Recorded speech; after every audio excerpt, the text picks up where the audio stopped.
From the nation's capital in Washington, D.C., the Congressional Report, with your host, Iowa Congressman Tom Latham. This country is based on farms, on small businesses, and creating jobs and opportunities. That is the lifeblood of this nation. And now your host, Congressman Tom Latham. Hello, and thank you for joining me. Providing for national security and defense is one of the most important responsibilities of the federal government. While the United States winds down a war in Iraq, we're gearing up for a greater commitment in Afghanistan. And the attempted bombing of a Northwest Airlines flight on Christmas Day reminds us that we still face threats that are all too real.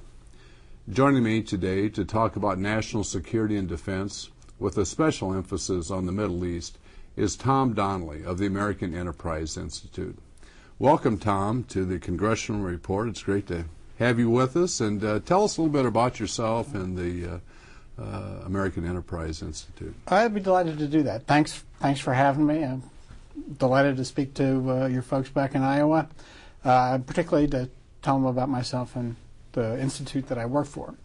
AEI is really one of the most prestigious and longest running think tanks in Washington, and it's a full-service think tank, if you will. In addition to the folks that I work with on the foreign policy and defense side, we have a large group of economists who are also very smart folks, and we try to be influential. But as you know, our job is not strictly to be scholars in the ivory tower sense, but to provide advice and help politicians and policymakers think their way through the issues that they confront every day. And that's what we try to do, just to put it in a nutshell, to be of service to, but be an independent voice, being kind of an outside voice to folks who have to make the tough judgments. And you served in Congress, or served the Congress on the... I worked for the Armed Services Committee staff in the 1990s. It's a young man's game, as you're well aware. So I did my time. It was very, it was a good thing for me to do. I felt very privileged to be able to work with the committee and the members. As I'm sure you know, that's kind of a unique beast these days, and that it's a really very nonpartisan, right, bipartisan. The people who serve on that committee put the nation's interests above the interests of party or their own personal political interests, and that's quite a privilege. Well, tell me, just kind of from a broad perspective, what do you see as the greatest challenges we have today as far as our national security, national defense? I think there are three things that we can see that are going to be with us for a while. It will come as no surprise, as you said in your introduction. We're fighting two wars in the Middle East now, and the prospect of further conflicts in that quarter of the planet is pretty easy, I think, for anybody to see. The current wars that we're in were preceded by conflicts before them, and I think it's going to be a long time before we've got that part of the world sort of at a place that we can sort of easily live with and won't be dangerous. And indeed, with events like, or the prospect of, say, the Iranians developing a nuclear weapon, things might get worse before they get better. And in fact, the whole question of nuclear proliferation is something that's obviously something that's already occurred, but is on the horizon. I can easily foresee a world where there are not just North Korean nuclear weapons, or not just the remnants of the old Soviet arsenal in the hands of the Russians, but that Pakistan's arsenal continues to grow, the Chinese are modern. Basically, everybody on the planet, except the United States, is building more and more modern nuclear weapons. And those states that are most likely to be in conflict with us are the ones who are trying the hardest to get them. The science is old, and so this is something that seems pretty likely and pretty worrisome. And then one thing that we find really hard to talk about is the rise of China, which in some senses is a really great thing. I mean, hundreds of millions of people lifted out of poverty.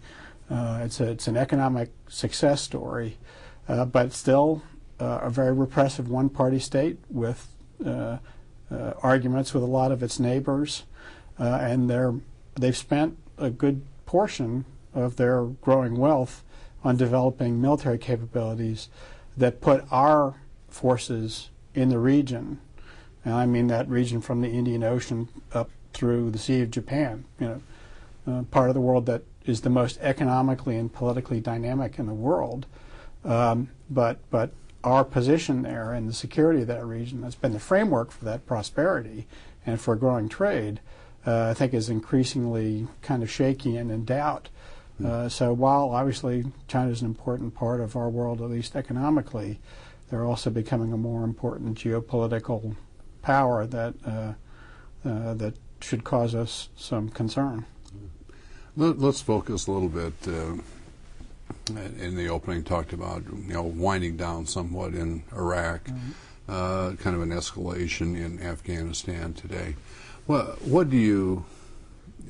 Can you explain the president's policy in Afghanistan and the way forward in Afghanistan, the way we're currently addressing it? I think I can at least give it a shot. And I think he's, after very painful and agonizing reflection, headed in the right direction.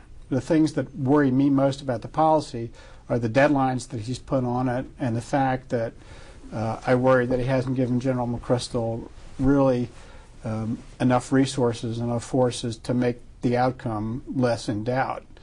Our military has really adapted amazingly well to learning how to do irregular warfare and counterinsurgency, going back to the Iraq surge and even arguably before that.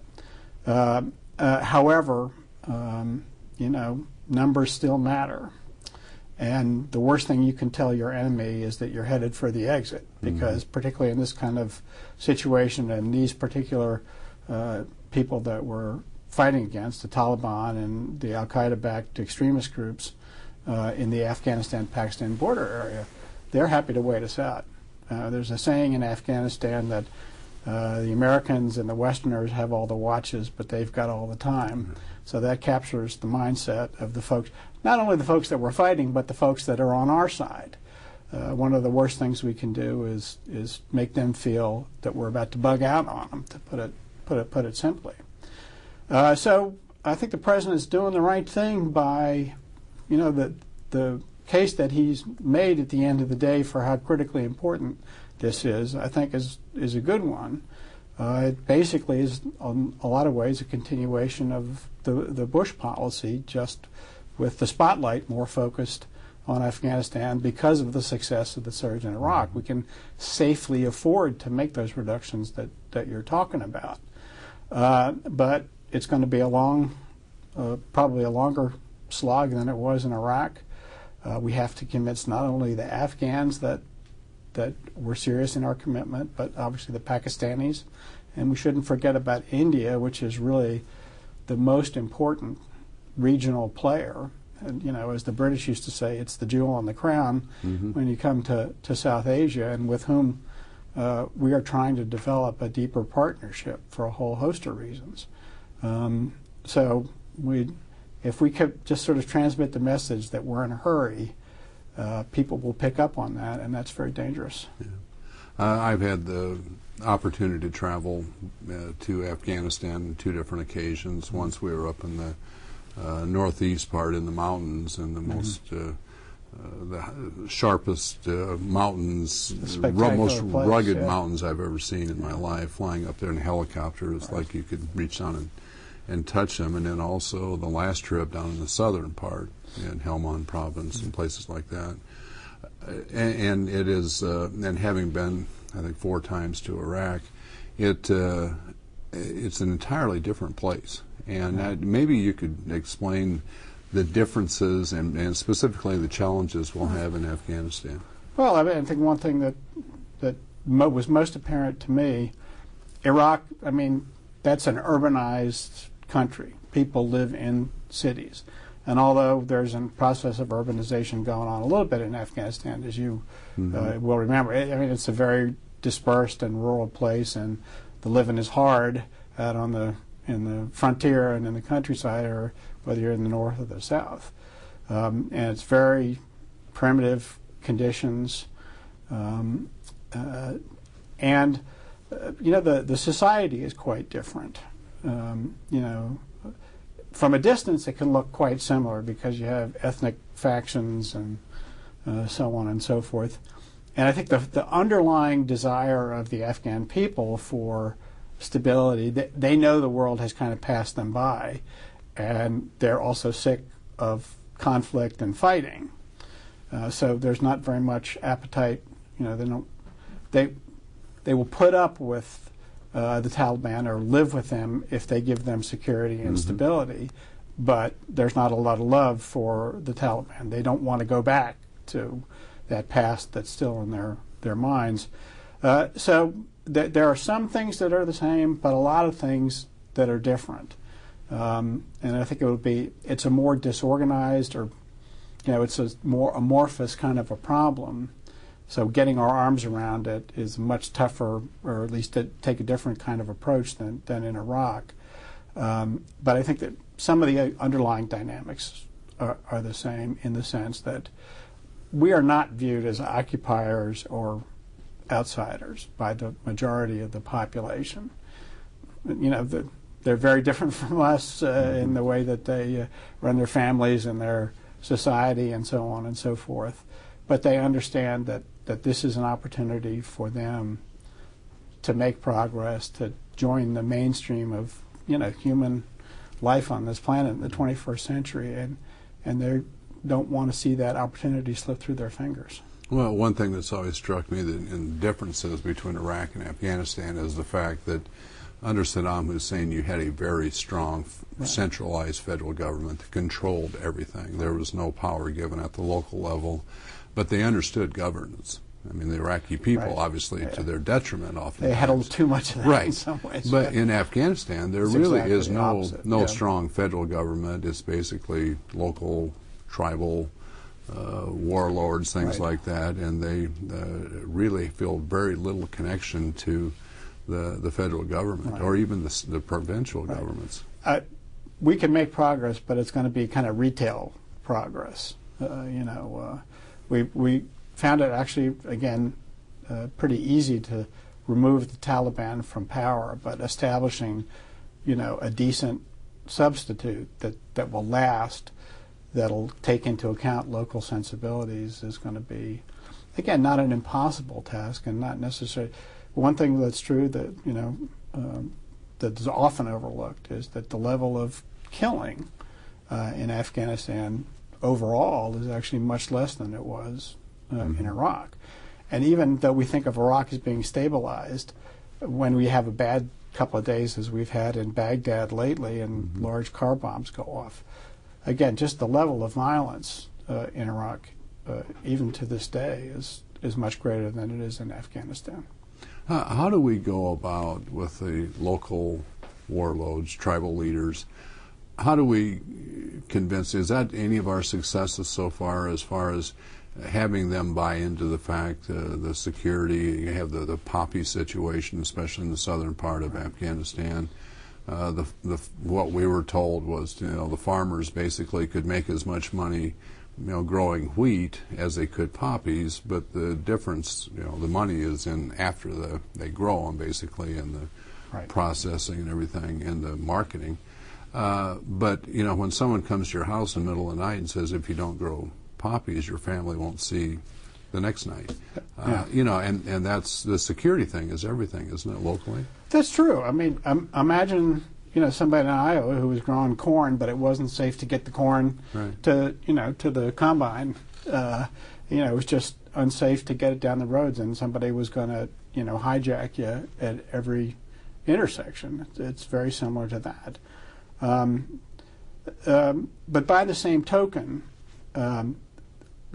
just as we have many vulnerabilities because of all the specifics of these localities, we have many opportunities. And again, the basic impulse of people is that they're obviously culturally very different and so on and so forth. But that doesn't mean that they don't want to be safe in their homes, to be able to protect their families and their villages against outsiders or against bad guys with guns. That's a pretty basic human desire. And so, again, the very things that are both the problems that we face are also opportunities for us. And it should be relatively easy to be more popular and more attractive than the Taliban. We're sort of lucky, as we were in Iraq, in having enemies who have a lot of weaknesses of their own. Well, what do you see in Afghanistan as what's gone well, what's gone poorly? Is there a regional difference as to security? All of those things are true. It's worth going back and remembering just how successful the initial invasion was. Mm-hmm. All the things that we're hearing now about the graveyard of empires and how hostile Afghans are to outsiders, we've all heard previously, and people have been predicting a quagmire in Afghanistan before the initial invasion actually happened. So the relative ease with which we were able to, project power halfway around the world and defeat enemies who were pretty, at least among themselves, who were our bitterest foes and willing to fight very hard. Some of that is worth remembering as we go forward. The most, again, I'm going to repeat myself, the most critical element in our success is going to be time, even more than the number of soldiers or investments in building Afghan security forces. It's just time is our most precious asset. Not only when we're talking about Afghanistan proper, but when it comes to convincing Pakistan that things have profoundly changed. That's one thing that they've seen us come and go many times in the past. And we should also remember that. We may think that we solved the problem or that our interests, have been satisfied, whether it's in driving out the Soviets or, our experiences in the past. But we find that, sort of the worst thing than being in Afghanistan is ignoring Afghanistan, because if we ignore it, much worse things can happen. What do you see? And you mentioned the Afghans' own security forces, their military. Are we training them that, one of the big challenges is to stand up a federal defense and security force. Are we making real progress there? Actually, we did pretty well with that from the start. The big success story has been the Afghan army. The problem is that we didn't stick with that and sort of limited the scope of that effort, thinking that we can't create a force that the Afghans themselves can't pay for. Now, in the long run, that makes perfect sense. But if you consider the cost of sending an American soldier to police the hillsides of Afghanistan versus what it costs to get 10 Afghan soldiers to do the same thing. And there's an old, in my trade, there's an old saying that the Army is the school of the state. If you want to have an expression of the legitimacy and the sense of permanency and the sense of the power of a central government, the Army is all, if a government can't provide security to its own people, then people, even if it's a representative government, it's going to be seen as weak and illegitimate in the eyes of the people because it's not meeting their basic human needs. So the Afghan Army has been a big success story, and if we want to build a durable Afghan state, a success that we can reinforce, and a success that we're now starting to reinforce. But having built this very good army actually fairly early on and sort of just maintaining it rather than using it as a tool to improve security throughout the country, we're just now getting around to it again after about 5 lost years, which not incidentally have been the years of Taliban return and revival. The president, like you mentioned before, thought through the policy before he committed to additional troops over there in the surge, and I don't know, maybe you could say that, let us know what the difference between the surge in Afghanistan is and what it was in Iraq, but also, were there other options on the table the President could have considered that were viable in your mind? I'm not sure that they were really viable, but there was certainly a lot of talk, and it's still, I mean, one of the things that's most worrisome is that the debate, particularly in the White House, is not settled. There's still a strong element among the President's political advisors, I think also in the office of the Vice President, that wants to have a more limited and narrow focus simply on striking al-Qaeda. And I'm sure you're aware, and some of your viewers may be aware, that the administration has made a big deal of the fact that it's conducting more unmanned aerial vehicle strikes recently. That's all good, but it's only a piece of the puzzle, and in many ways you can't do a counterterrorism campaign unless you're doing the broad counterinsurgency effort, because what you need is good intelligence about where the high-value targets are and where the real terrorist al-Qaeda type bad people are, and that comes from the local population. If we can't convince people to, it's like in a criminal case, if you can't convince the oppressed people to rat out where the bad guys are, you can't do that simply through electronic means of surveillance or spy planes or satellites and the like. Those are necessary tools, but you got to know where to start looking in the first place. Well, I think we learned the sacrifice our intelligence agents have made also, the 7 that were lost. Most unfortunate, but an exemplar of, you're right, of the risks that even our most senior people have to take in order to get the quality of intelligence to make sure that that we can hunt down. It's a looking for a needle in a haystack kind of proposition to begin with, but also it's not just a small number of people we're looking for, but people who are terrifying not only us, but the people in the region where they live. So if you want to find where they are and go get them, that's a tragedy that happened, and there may have been some mistakes that were made, but that's also the kind of risk that's necessary, and the intelligence folks that go out there and do that are every bit as brave as a Marine who's leading a patrol on Helmand. Right.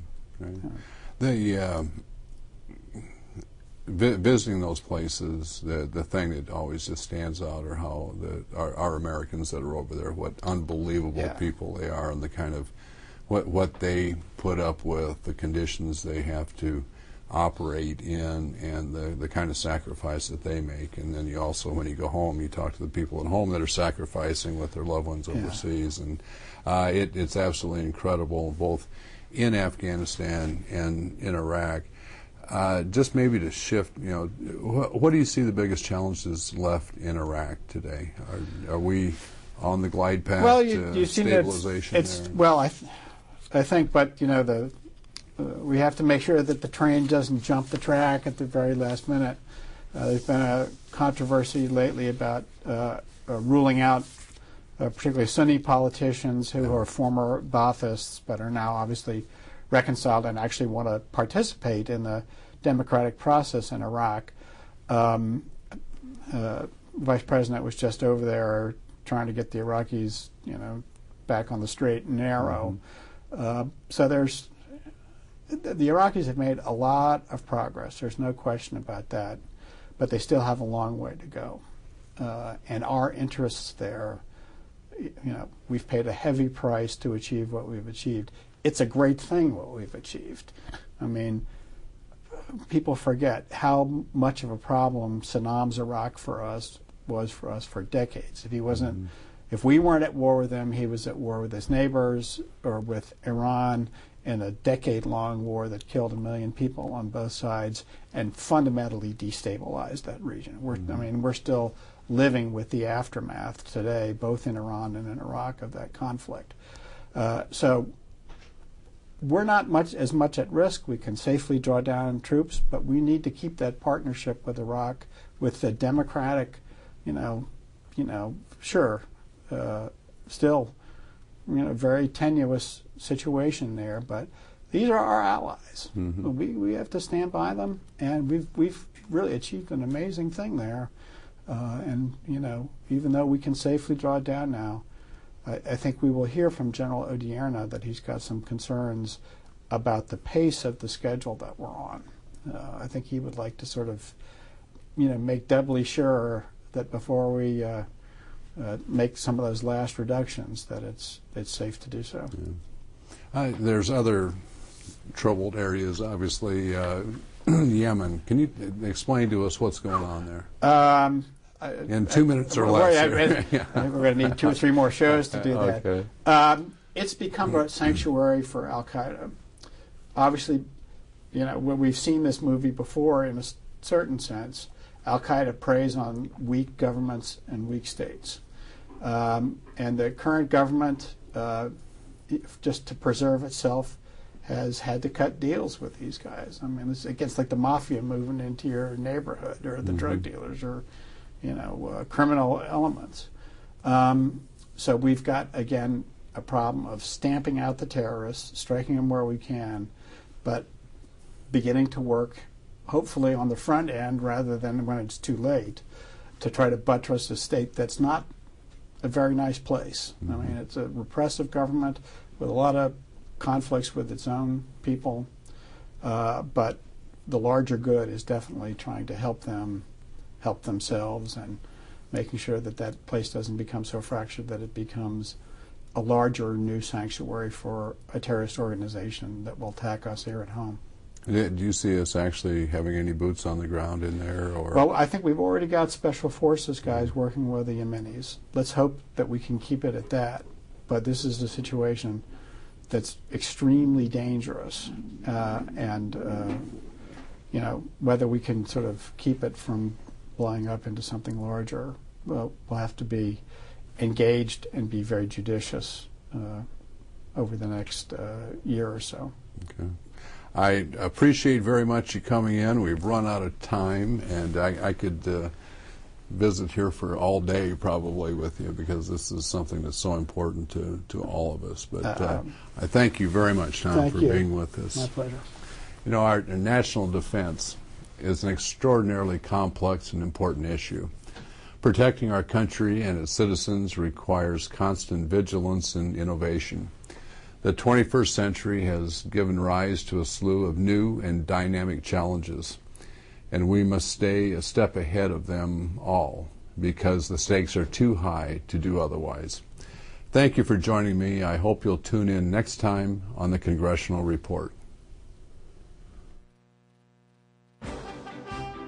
From the nation's capital in Washington, D.C., this has been the Congressional Report with Iowa Congressman Tom Latham. Have a question, comment, or concern? Congressman Latham wants to hear from you.